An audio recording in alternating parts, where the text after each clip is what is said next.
લક્ષ્ય ન્યૂઝ, એક નજર, એક લક્ષ્ય.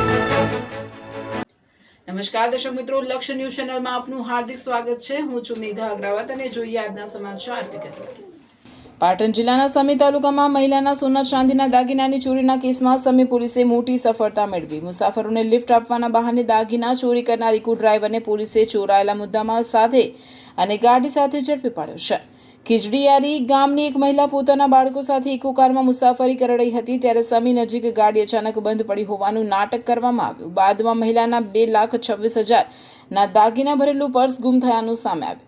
ઘટનાની ગંભીરતા જોતા સમી પોલીસે 30થી વધુ સીસીટીવી કેમેરા, ટેકનિકલ સર્વેલન્સ અને બાતમીદારોની મદદથી તપાસ હાથ ધરી હતી.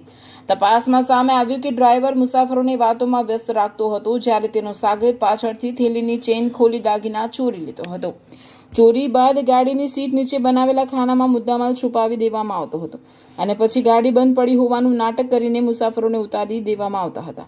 પોલીસે રાજુલાના આરોપી અશ્વિન સોલંકીને ઇકો કાર અને ચોરાયેલા દાગીના સાથે ઝડપી પાડી કુલ 3,26,000નો મુદ્દામાલ કબજે કર્યો છે. રિપોર્ટર પંકજ સાધુ, પાટણ.